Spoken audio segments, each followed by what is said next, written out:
All right, good morning, everybody. Today's the 30th, Tuesday, the last day of the month. Of course, you have the managers now with a dilemma. If you close the month, of course, you get a bonus. The higher you close, the higher the bonus, but at the same time, you have a shutdown coming. And do you hedge before the end of the month? That's the battle and the tug of war that's happening this session right now. And we'll talk all about it, folks, but before we do, welcome to the show again. Good morning, afternoon, evening, all over the world.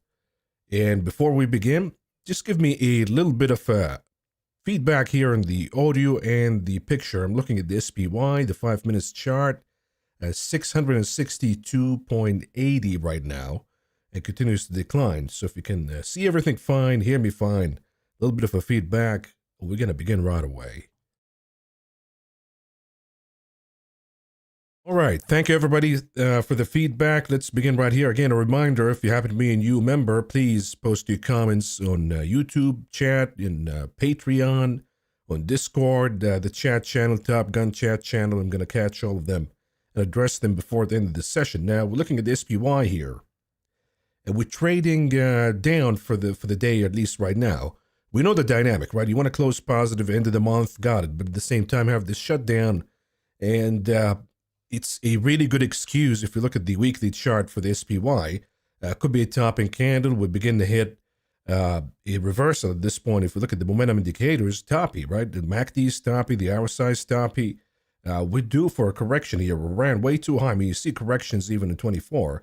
We get pullbacks and corrections. We haven't had one yet. We need one of those, and it could be 5, 10%. Of course, the higher you go, the bigger the correction. And the government shutdown is a really good excuse to initiate that correction. So we'll see what the manager is going to do at the end of the day. But my 2 cents, the safer way for the managers is to begin to hedge, because the month of September is positive either way. They're going to get a bonus. So why be greedy and then forget the hedge? And once we get the shutdown, things go down. You open October at the bad opening. They don't want to do that. So we look at the VIX here, VXX. Not moving much right now, but it could be doing something such as, in a 5 minutes chart, such as a falling wedge, and it's about to head higher as we continue in this session right here. Looking at the actual VIX, though, that's here. I mean, look at the weekly chart, and I'm keeping an eye on the MACD here. We might get across as soon as this week. You begin to see a green candle here in the MACD indicator. If you begin to see that, then okay, now the VIX is ready for a pop, because it's been suppressed for a long time. And now it's time for an energy release. So this is what's probably going to happen with the VIX, and we're anticipating that. Now, I also like to look at the VIX futures when we anticipate movements like this. So if we look at the VIX futures, you have the falling wedge pattern. Look at the weekly chart, same thing, a little bit late, but here it could turn over too, as we see the actual VIX that kind of calculates a lot of these contracts and mix them together. Gives you a weekly picture where the MACD is about to cross really soon. So we'll keep an eye on volatility. You're probably going to see more of it. VXX and VIX probably going higher before the end of this session.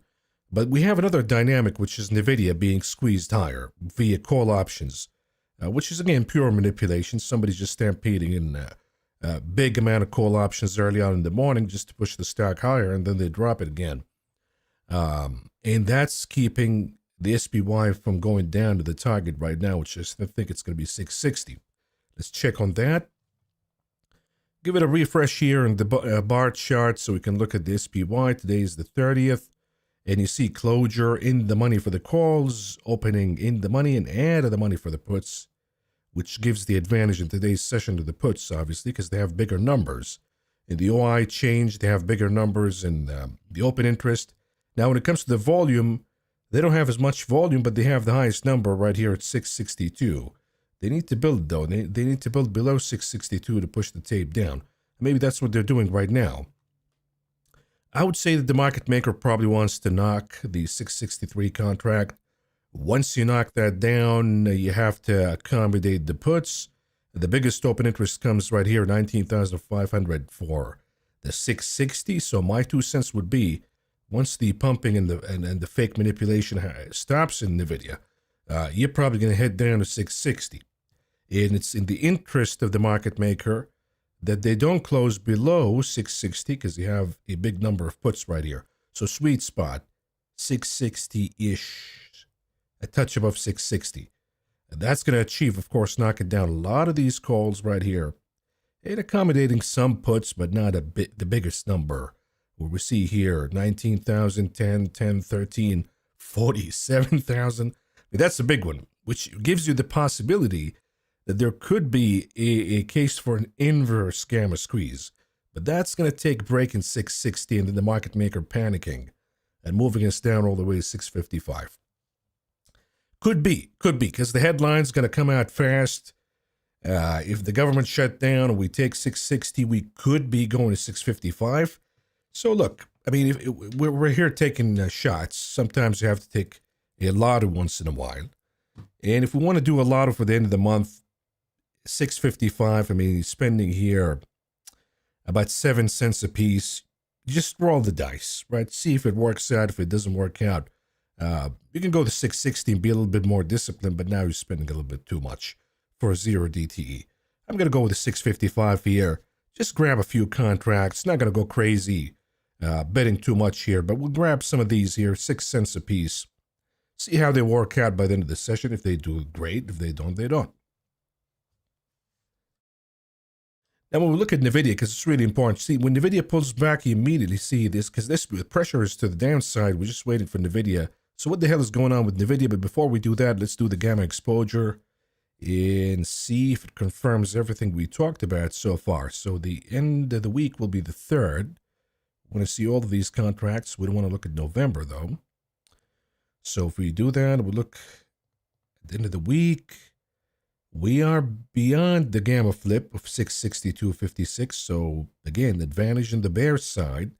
And we're probably not going to satisfy the call gamma at 663. So the next stop will be 660, right? So now you know 660 is pretty much in the bag. After 660, could be the inverse gamma that takes us all the way to 655 because of that large number of open interest that we see. I mean, you see it right here a little bit. And then 650 is even bigger.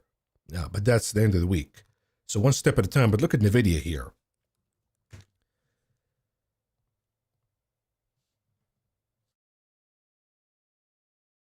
NVIDIA, if we look at just the expiration date of this Friday, it's above the put and the call wall. Has a lot of gamma here that needs to be satisfied at 185. They're building even with the 190, but this is how they're manipulating NVIDIA higher. They buy these 0 DTEs with big volumes of 156,000 contracts. I mean, imagine that. Bigger than the SPY.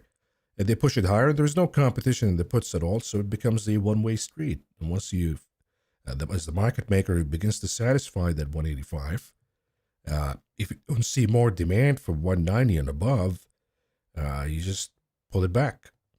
Pull it back because you want to eliminate as much open interest as you can. So that's the dynamic with NVIDIA. But as soon as it begins to go down, you see SPY also heading down. Looking at Apple, not doing much. Apple is steady 80 here. It might hold a lot better than the rest of the big caps. We talked yesterday about possibility here of a cup and handle. So Apple still looks okay.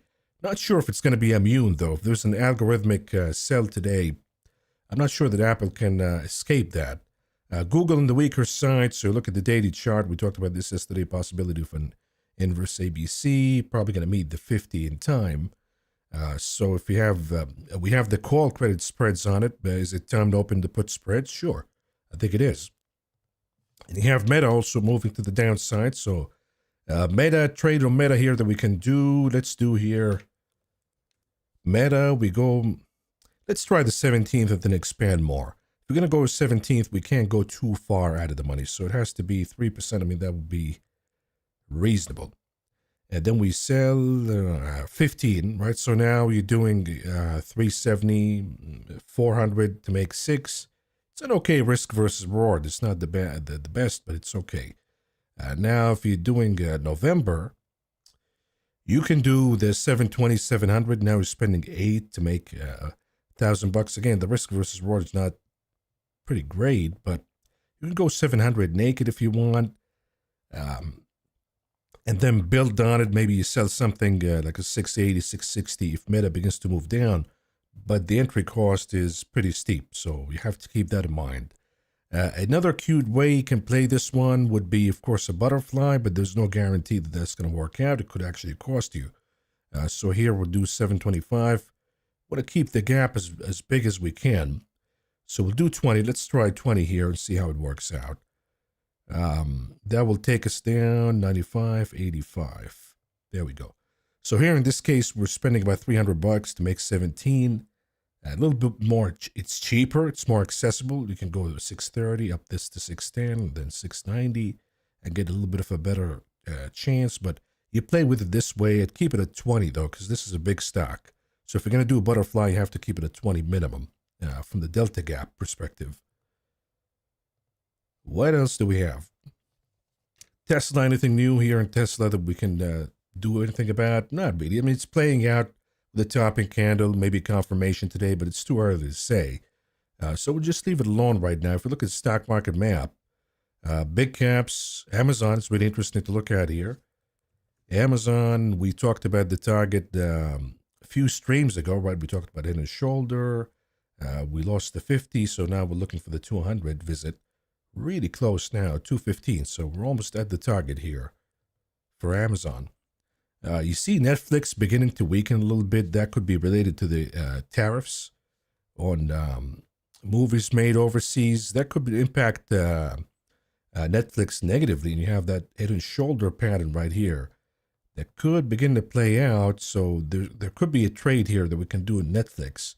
I will begin with this trade right here. We will do a bear call spread. So assuming that we're not going to head to the upside, we're probably going to head to the downside. I'd be ready to do puts if we break the support that we have right here, because it was resistance right around here, right? So that's going to be about, the low here would be 1145, let's call it that. So right now, let's just do the call spread. In this case, I think the 1200 could be a good one. Let's see if we can raise some credit out of this.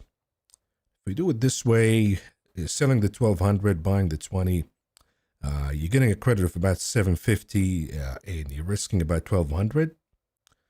It's not the best risk versus reward, but again, if you agree that this is the technical setup for Netflix, then it's free cash in your pocket that you can do whatever you want with later on. I would not sell naked, though. Other strategies that you could do is a reverse calendar. So if you're positive that we are indeed topping here Netflix, you can sell again the 1200, and then you buy the 1200 for the 17th, and raise a little bit more credit, but then it's going to be risky after that if Netflix doesn't indeed pull back in a meaningful way before the 17th. So you have options here. The idea is we need to raise a little bit of cash here, betting against Netflix that's going to pull back. Only thing working out in the market today is the chips right here. Big Pharma relief here. So let's look at some of these Big Pharma names. A lot of you have been getting engaged here in Merck. I would say that's too early. We can't really do anything about it right now because it's not out of the woods. But you can look at the trend line right here and say, okay, we're back at the trend line. So we got to save, but it's still too weak. It just doesn't look good here. Amgen, on the other hand, to me, looks a little better because Amgen has this falling wedge breakout, came back down, now it's trying. So if it closes above, let's say the 200, I would say we're back on track. So Amgen has the possibility. AbbVie, obviously the best name among the bunch. But J&J been doing pretty good. Pfizer now moving higher. So let's look at these right here. J&J been one of the best performers of the year, believe it or not. Right, the most boring stock, dividend king. It's been one of the top performer of the year. So Johnson & Johnson, that's something you want to keep in your portfolio. And then GILD. That one is still like, not looking so good though right now. Pfizer is finally coming back. Not really. Not really. We need to see a lot more from Pfizer. So we'll leave it alone here. But the idea is a lot of these big pharma names are beginning to find a footing and attract some buying as we exit from these technology names. The defense contractors are hot. We're talking about war right now. So NOC is a name that I'm liking at this point with the bull flag already playing out. Even LMT is beginning to show signs of life again. Look at this comeback. It was a great buying opportunity here. Or selling the puts. Remember when we said sell the puts, the naked puts? But that worked out pretty good. RTX doing pretty good. So defense theme is okay right now. You see that rotation happening in the market. We're exiting some of the software and the riskier naming technologies. And even in the financials, AXP, that's worth a look at. AXP could be a trade for us here. If you look at the daily chart, we're beginning to roll over. Due for a visit to the 50. I think so. I think that's going to happen here. So it's due for a visit to the 50. Right now, trading at 335. 50 going to be 318, 320. So let's do AXP. We don't need this. Go October 17th, and let's do the 330, and then we sell the 320, which is the 50 days moving average. That's going to be cost us about, this one has a problem with the volume today. Should give a better volume at the end of the day, but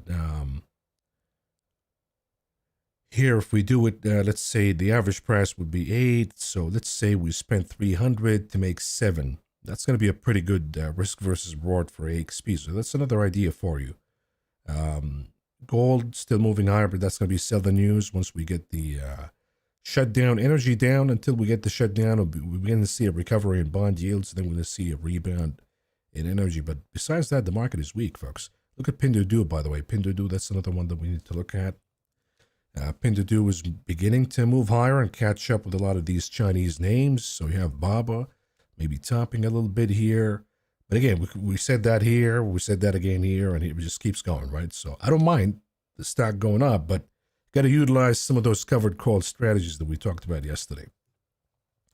Baidu looks more toppy to me. Baidu looks, if we expand this so you can see it better, Baidu looks as maybe, right, a bear flag, and it's ready to go down. So I would say Baidu, perhaps if you're a shareholder of Baidu, it requires more of these covered call strategies that we talked about last night than Baba.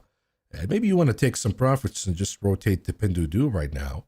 See how that's going to work out in the short run. Then come back to Baidu again because it is a higher quality hold. JD could be another idea too, but I'm not that enthusiastic about it. Look at the EVs. I mean, looking unbelievable here. NIO, XPEV. If you look at any of the Chinese names, even the travel names, TCOM looking pretty good.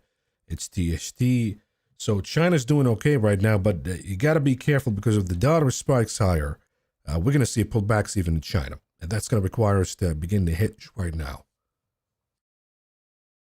Okay, before we go, folks, I know it took a little bit longer than usual here. I'm going to go to your questions and your comments in a minute, but let's do the movers. To the downside, Etsy moving down a little bit after the news that we got yesterday from OpenAI, but look, it is bullish. Okay, we've been talking about this. It's a buy, and the pullback today is an opportunity to buy. Maybe not today exactly, but let's say in tomorrow's session, you're probably going to get a buying opportunity for Etsy. Moving to the downside cart, we got a bad news about this one right here with DoorDash partnering with Kroger instead of Cart. So, I mean, you see the break of the trend right here, right? You see a break of the trend, was a rescue right here this week, but now you have a break to the downside, retesting the lows, breaking below the lows, then you have to revisit about 30, so that could be a short for Cart. If you're going to do Cart, I would say just short. Don't do options because you're probably not going to get a better price. Might as well just do a short. ALB down a little bit, but again, it's volatile. The dollar is doing its thing, and all in all, higher highs, higher lows. We don't mind that. Shark Ninja, we sold out of the portfolio at the right time, right? Because look at this. Now it's flushing down. So you got to book profits. That's the name of the game. You can't just sit on paper gains and do nothing about it. That brings, of course, the Chinese names, given the fact that the dollar could begin to head higher at this point. CoreWeave with the manipulation of NVIDIA at the same time. CoreWeave is benefiting.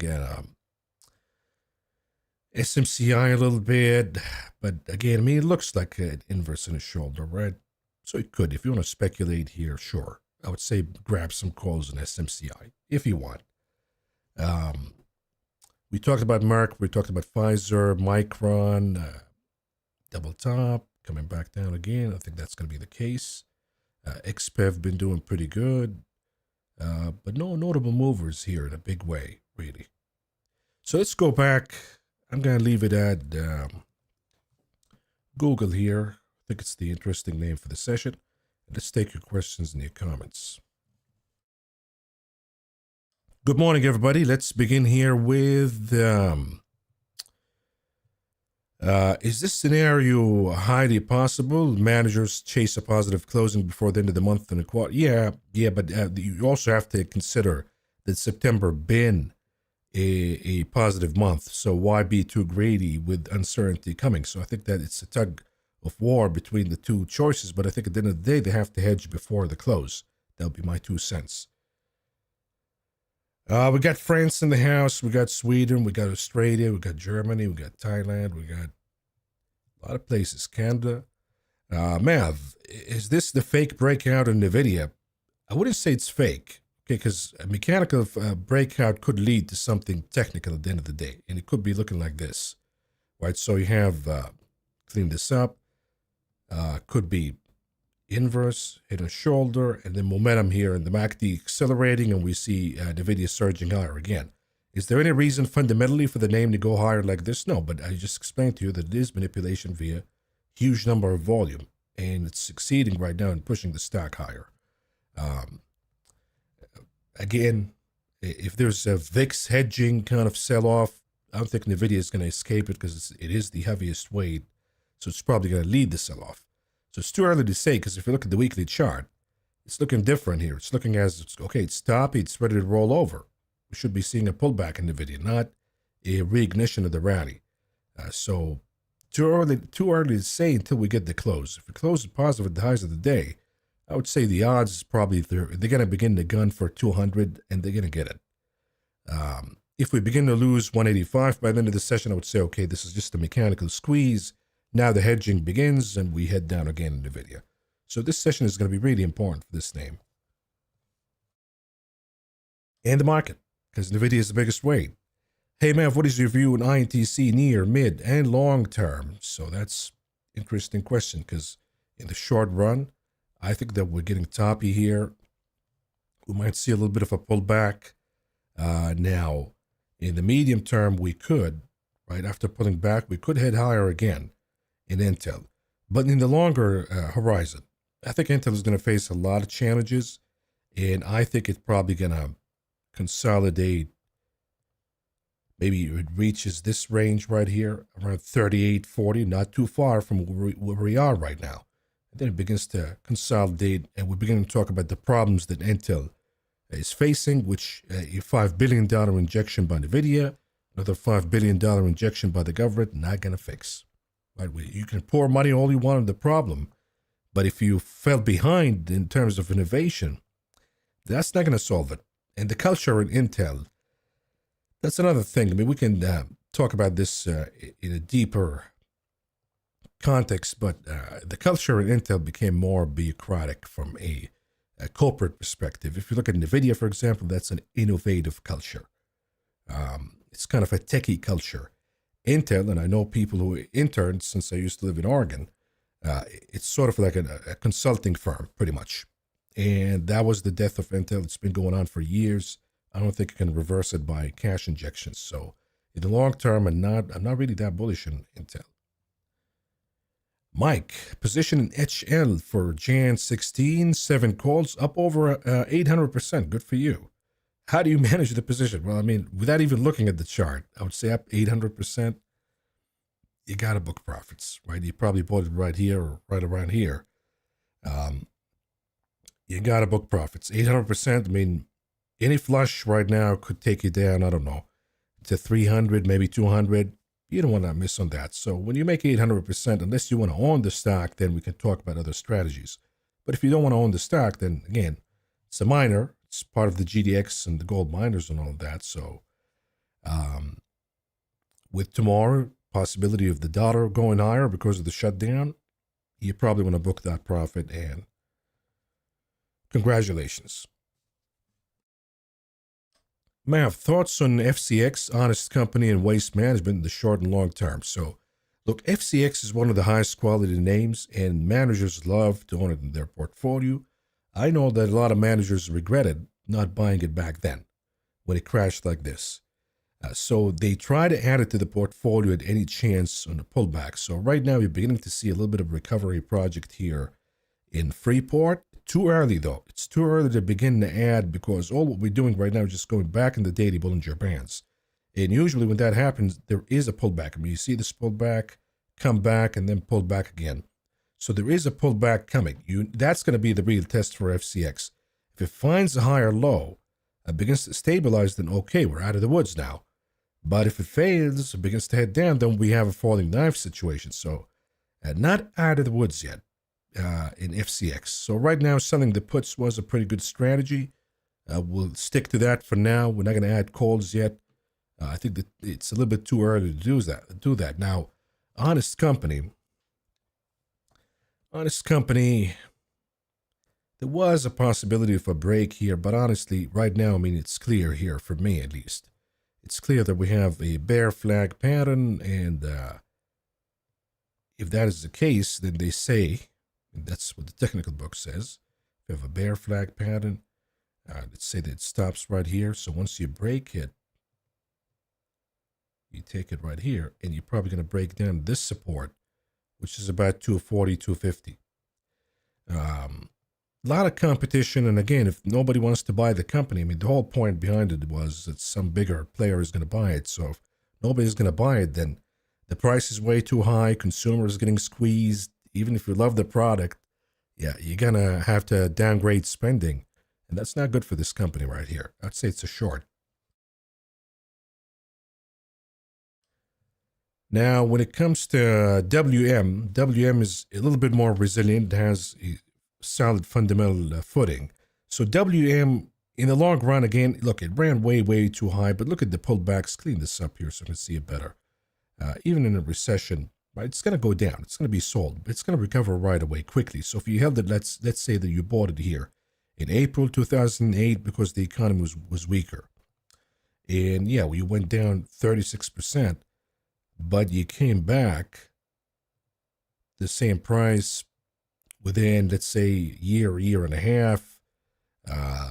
You came back. So is it okay to hold at this point? Yeah, it is. It's probably going to go down with the rest of the market if there's a crash or there's a correction or a recession. But for me, waste management, the way I look at it is I want to buy the stock after the recession is officially in, meaning that waste management corrects down, maybe trades back around here, 150s. We get a recession, and then As we get that announcement of the recession, I want to buy Waste Management. But I think right now, entering the stock at this point, a little bit too late. A little bit too late, and the dividend is not that good even to hold it. So I think it pays 1.5. Yep. Another idea.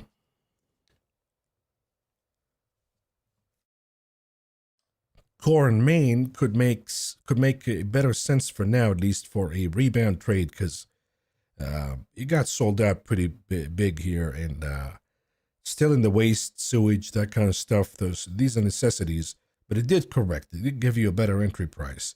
If it closes above the 20, I would say that you're better off going with core and main for now as a whole, excuse me.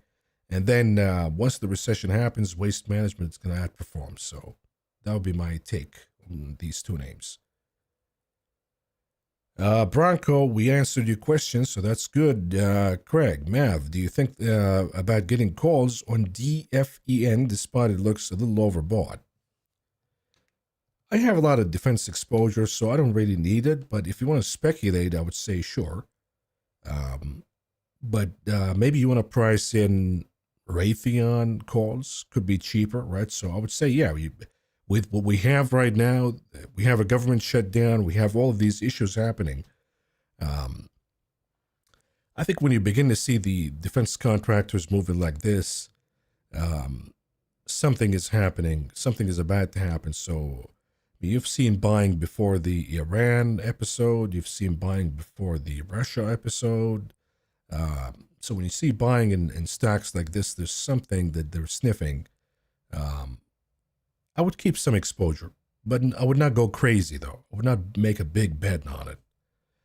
Unless if you want to own a stock, then I would say, okay, then you want to enter gradually and build a position in OC.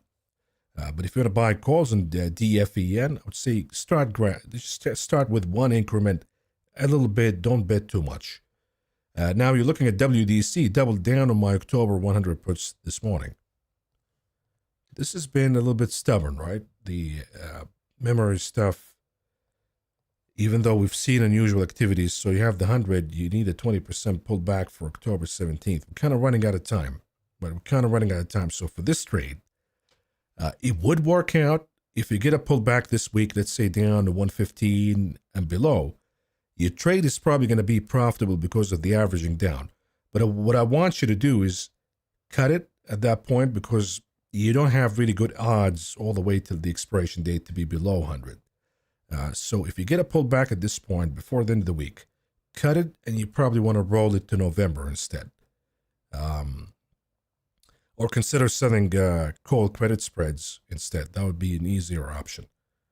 But right now, the odds are against you. Even with the averaging down, the odds are against you that we're going to see WDC trading below 100 by October 17th. Any thoughts on Conagra before earnings? Here's what I would say, because folks could buy puts on it. Sure, if that's what you want to do, buy puts on it, that's okay. It's going to protect you. But here's what I would say. Another way you can do it is just exit your position entirely, right? Exit the position, get out of it. And if this report is good, we begin to exit this falling wedge formation, and we're trading above 18 and a half again, just buy the stock. Because you're going to get your confirmation that this is the first earnings report where we don't see a disappointing reaction in a long time. All of these reactions have been disappointing. Red. If we get a positive reaction, then okay, then the market is sniffing the Conagra is out of the woods. And at that point, it's your confirmation to enter. On the other hand, what if it flushes down? Because the bad news continues. In this case, we don't want to lose a lot of money in the shares. So an easier way to do it is just exit and re-enter again. Take a small loss and then re-enter again if you get a confirmation that it's good to go. That would be my approach. I don't want to spend too much money on hedging right now. Let's go back to NVIDIA. See, squeezing is still going on here, so that's keeping the SPY intact. Stephen, good morning, Mav. Can you review the charts of Oscar and CNC? They're both looking like a cup and handle-ish with ACA news as a possible tailwinds. So OSCR, really interesting name. And I do agree with you that we have sort of a cup and handle pattern here. So I'm going to stick with it. I'm going to stick with the OSCR. I would aim for a retest here at the tip of the cup. That would be about 21-ish, right? If we break above, then we're going to retest the ultimate high. So it looks pretty good right now. I'm going to stick with it. I don't think that it reverses until at least we lose the low of this candle right here. So that would be 1826. If we lose that, okay, then we got a problem. Your cup and handle is not going to work out because you're now going below and reversing instead. But right now, trade is intact. Let's stick with it. CNC. If we do CNC, yeah, CNC, I mean, it makes better sense than UNH, to be honest with you. And I see what you're looking at. You're looking at a cup and handle pattern. It is valid. So, yeah, CNC I would buy, but I would buy incrementally because it could face resistance here and begins to pull back and give you a better opportunity to enter. So just buy one increment right now in CNC. But I think it's a better move to go with this guy than UNH, even though UNH has a lot of big weights behind it. But knowing how these managers act, they're going to buy it, flip it for quick profits, and then they're out. Morning Mav Comics with Steve Celsius. I see it bounced and could be heading toward the highs. Thinking of opening a partial position. Chart seems solid. Well, this is one of the retail investors' favorite names, right? And going back to the highs, I don't know about that. I mean, we've seen it before, right? We've seen it with Palantir, we've seen it with a lot of names, but that's a different story. That's a company that's actually expanding its revenue. In the case of Palantir, in the case of this company right here, it's not a technology company. You're not seeing a big expansion in revenue. So if we look at statement here, income statement, quarterly, I mean, they're expanding their sales pretty good here, 24. So they're expanding, they're growing, and that's a good thing. But profitability is an issue. Operating income is still static. So this is not a Palantir like. Right now, I would say that we're trading above an important number that I have for the chart right here, 57.40. Can you add a little bit? Yeah, and I would say better yet, add via call options. So let's do CELH. And I'm going to do the 60 calls. You can try for the 17th. You can try give it a little bit more time, but you don't want to pay too much. I would just give it a 17th should be sufficient here. We'll pay about 165 for it. And if we do that, hey, you might close above 60 by October 17th. And now you got a confirmation that the stock's probably trading at that point 63.5 or 64. It's out of the woods. It'll be a good addition to add at 60. So that would be the approach, the safer approach to add shares for Celsius. S&P ready to go down, but that NVIDIA is the one that's keeping the tape intact. Hey, Mav, I short some name with 90% IV percentile like OKLO, IREN, and LAC. Each trade a winner. Was I lucky or it's a good strategy? Got to be careful because if you short these hot players, you have to time your exit pretty good, okay? Because instead of buying put options, what you're doing is shorting them, which will net you profits easier than buying the put options. Because when you look at a name like OKLO, for example, at least at the point when it was trading right here, everybody was anticipating there's a big pullback coming. So the puts were way too expensive. The easier way was for you, for example, to sell puts and then do a short. That would be a strategy, a really good strategy to deploy. So if you do short, you got the timing pretty good and you probably closed. That's what I'm getting from your question, that you probably closed and booked the profits. And that's the way you want to do it here. You don't want to hold the short for too long because this is really high beta.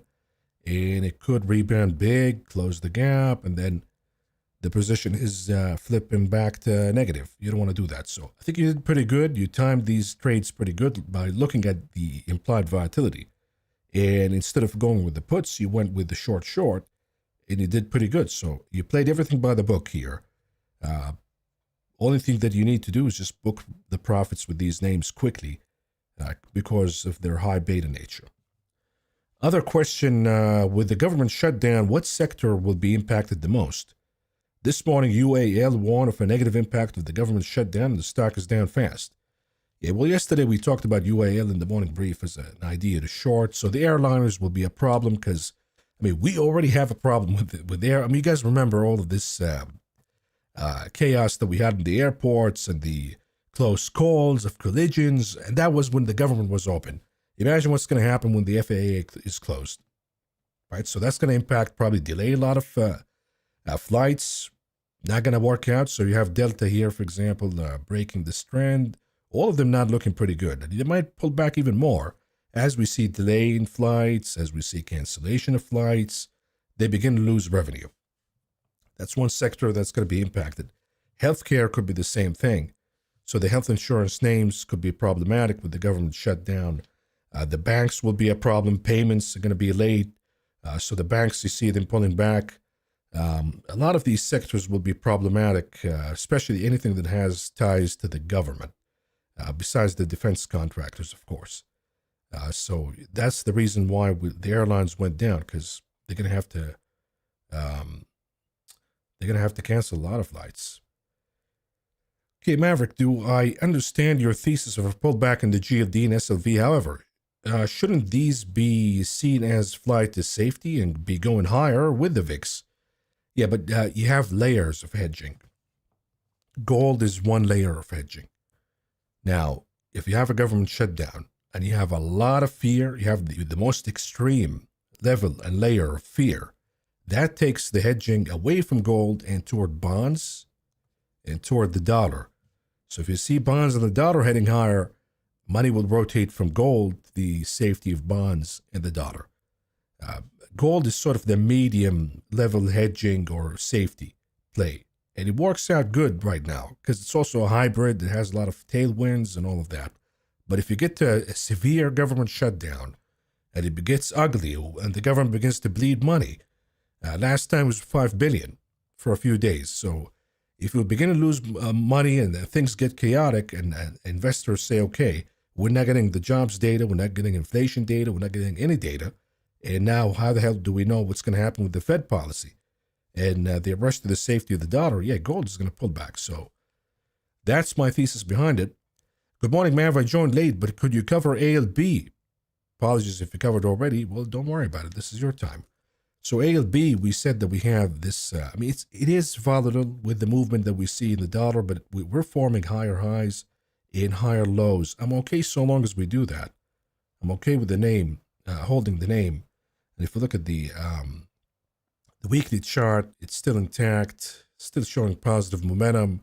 And if you look at the monthly, the bullish momentum just began. Right? I mean, this stock been just getting hammered for years now. And it found a footing, and I think that, yeah, it might pull back, struggle a little bit, but at the end of the day, as the market begins to weaken and we begin to see problems with the economy, a stock like this will begin to outperform.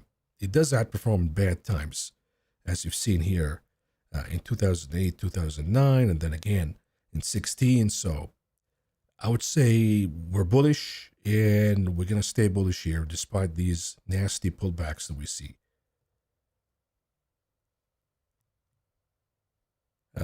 Small, we talked about the managers. Netrox, they entered FIX at 313, trying to decide to take profits now, sell cover calls or puts. Not quite sure how to evaluate the choices. I do think that I need a hedge as a pullback is likely. So FIX, let's see here.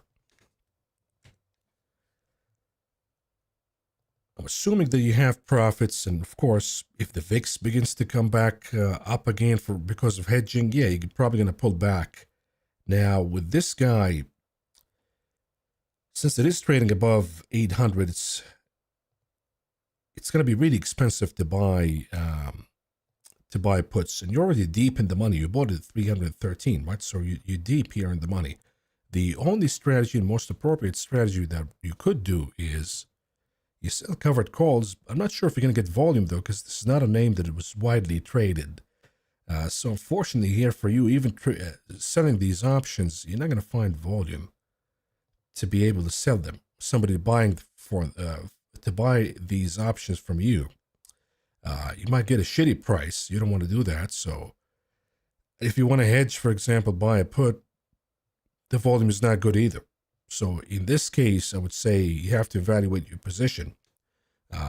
Have you been holding the stock for more than a year? If it is more than a year, then you wouldn't care about selling the stock and then buying it back on a pullback. But if you've been owning it less than a year, taxation is a problem. At this point, the only hedge that you can do is hedge against the market all in all. You buy VIX calls, you buy inverse indices calls, you buy puts in the SPY, for example, and just have that protection, because if you go down here, let's say 5, 6, 7%, at least you make some money on your bearish hedge against the market. That would be my only approach that I can give you, because the options market is not supporting the volume for this name right here.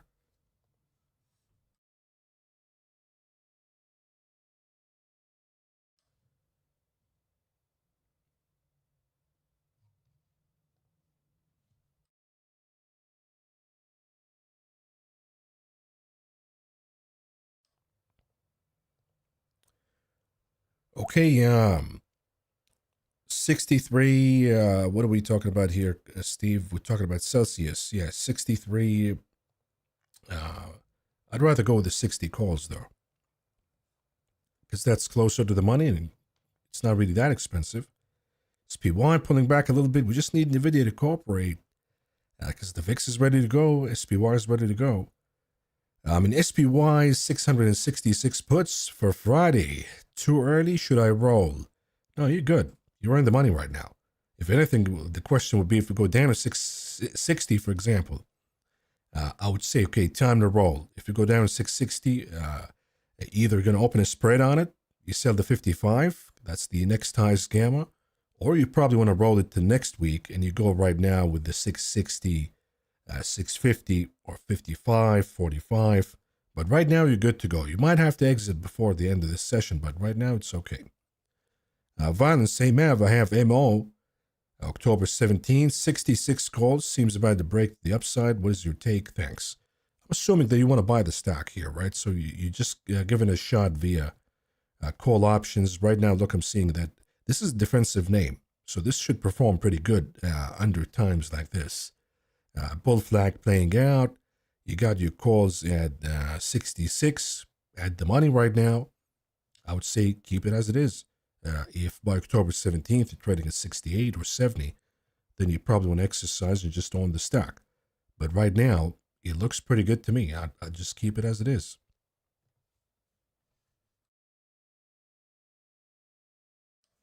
Let's do a check here. SPY, 5 minutes. Yep, pulling back. NVIDIA finally pulling back. Apple beginning to pull back. VIX is heading higher. So let's give it a check here. See how the volume is doing before we sign off. Looking at options prices. We don't look at today's options. And volume tapered off here at around 664. And as we talked before, that if you look at the put volume, it's probably bigger and building. So the advantage is pretty much on the put side here. Only thing keeping us from going down to 660 is NVIDIA. So let's see if they're done. NVIDIA see 185, the building positions here, big positions at 187, 190. So that's still a risk for the market maker. And there was a little resistance by the puts. My 2 cents would be that the market maker probably wants to fight against the 185 and try to scare them to close before the end of the week. So my hunch is they're going to try to push the tape closer to 185, but NVIDIA is still going to be relatively stronger than the rest because of this volume right here. And that's muffing the shot against the SPY. It's going to take VIX. It's going to take VIX to go above 17 for NVIDIA to flush either way. And just ignore the entirety of what's going on in the options market right now. So that's another thing you have to watch for. Not sure if we can get to 17 today, but that would do it and just crack NVIDIA and take the market down already. So now you know what to look forward for folks. We're beginning to move here. We'll be back during the closing hour because we have the government shutdown, and the closing hour is going to be more important than the lunch hour. So let's do that. Let's do the closing hour. But we'll give you highlights of this video soon. And if you have any more questions, just type them in the Discord channel, the Top Guns chat channel, and I'll answer them throughout the day. But with that out of the way, folks, thank you for joining me in this session right here. Let's take the last questions that we got here. Asia X Japan versus pure China. What do you prefer for 1 to 2 year horizon? I think that I would go with China because China has more liquidity options. But if you have the dollar, for example, going higher because there's a crash here or rush to the safety of the dollar, then you're going to see the currencies in Korea, in Taiwan, in Singapore, in Vietnam going down. That's going to be bad for their markets. So I still stick with China here, pure China. But again, we'll be back again in the closing hour, folks. Thank you for joining me in this session right here. We'll be back pretty soon, and good luck with the rest of the day. Take care.